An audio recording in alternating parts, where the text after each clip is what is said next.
ये कोरोना जैसी महामारी आई, ऐसी महामारी पहले भी आती थी। 100 साल में ये महामारी आती है। तो वहां के ऋषि मुनि युगों युगों से परमात्मा का हवन करते थे, यज्ञ करते थे, भगवान के नाम से तीर्थ में जाके भंडारा करते थे, तो दुख मिट जाता था। अभी कलयुग में क्या औषध है, कलयुग में क्या दवा है? यज्ञ करके तो दुख जाएंगे नहीं, क्योंकि वैसे ऋषि मुनि है नहीं, वो कलयुग में लागू भी नहीं है। अभी तीर्थ में जाके भंडारा करके भी दुख मिटने वाला नहीं है। तो क्या औषध है? कलयुग में लगा तो एक कवि ने ये हंस को कहा कवि ने कि सतयुग में, त्रेता युग में, द्वापर युग में आपको मोती मिलते थे खाने के लिए, मोती। सतयुग में, द्वापर युग में, त्रेता युग में वो कवि हंसों को बोला कि आपको खाने के लिए मोती मिलते थे। मोती कहाँ मिलते?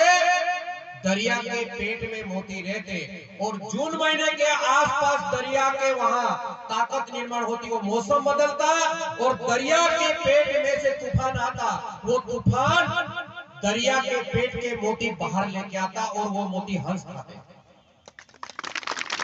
वो कभी बोला कि कलयुग में मोती नहीं मिलेंगे, आपको खाना बदल देना पड़ेगा, आपका आहार बदल देना पड़ेगा।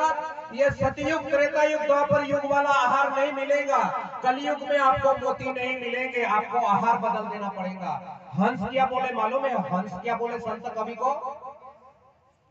हम कलयुग में भी, भले सतयुग, द्वापर युग, त्रेता युग, उसमें हमको मोती मिले, कलयुग में भले मोती नहीं मिले, लेकिन हमारा आहार नहीं बदलेंगे। क्यों?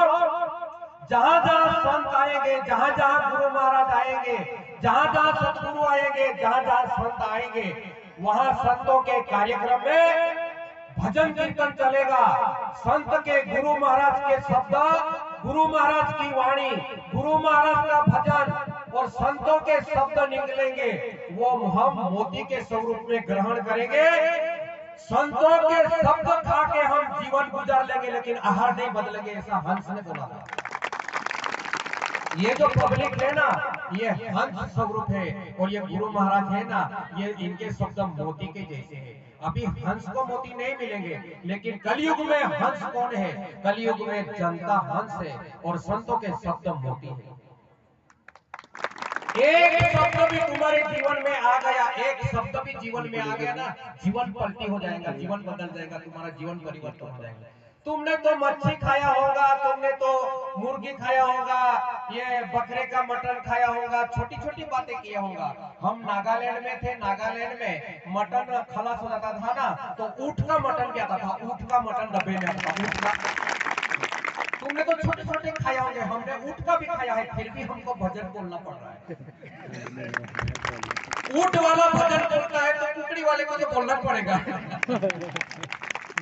ये हमारे दोस्तदार, इनको पूछो मिलिट्री में, वहां चावल खा के मिलिट्री की ट्रेनिंग नहीं होती, भाग जाते आदमी, वहां चावल से काम नहीं करता।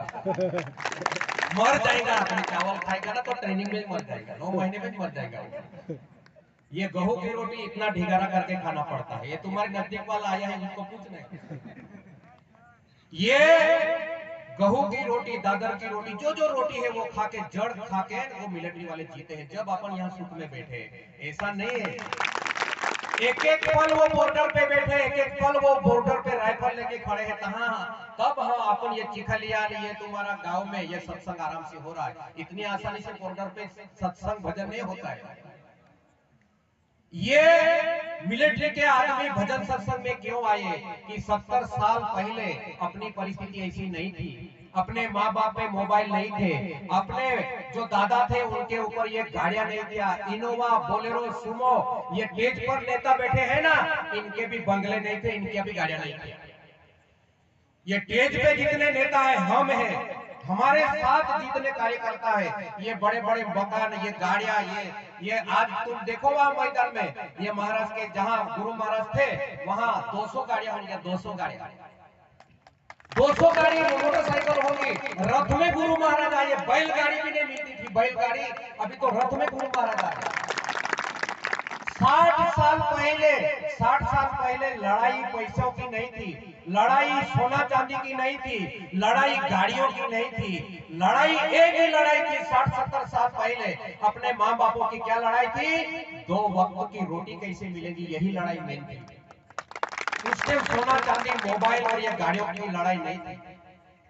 लेकिन जो समाज है ना, वो 60 साल पहले पैदल पैदल शादी में गया, बैलगाड़ी में शादी में गया, पैदल पैदल गाड़ियों में शादी करा। 80% लोग तो पैदल जाते थे। वर राजा था ना, वो बैलगाड़ी में बैठता था, वो वीआईपी था। बैलगाड़ी में अपनी इनोवा थी। जब 60-70 साल पहले अपनी बैलगाड़ी में इनोवा थी, सोना चांदी कुछ भी नहीं था। वो गरीबी में जो बैलगाड़ा बनाने वाले आदिवासी क्षेत्रों में, अपने खेड़े गांव में देखो, बैलगाड़ी बनाने वाले ने कभी भी बैलगाड़ी का ब्रेक नहीं बनाया, सुतार ने ब्रेक नहीं बनाया है गाड़ी का।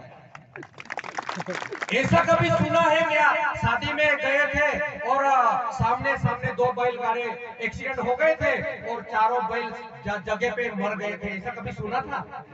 हुआ नहीं तो सुनने की बात कहाँ आती है? बैलगाड़ों ने ब्रेक नहीं बनाया तो भी बैल नहीं मरे, तो भी बैलगाड़ी का एक्सीडेंट नहीं हुआ, तो भी चारों बैल जगह पे नहीं मरा। बैलगाड़ी पलटी होती है, लेकिन सामने सामने टक्कर मार के बैल जगह पे मर गए, ऐसा तो कभी सुना नहीं है। उसका ब्रेक भी नहीं है तो भी एक्सीडेंट नहीं होता था।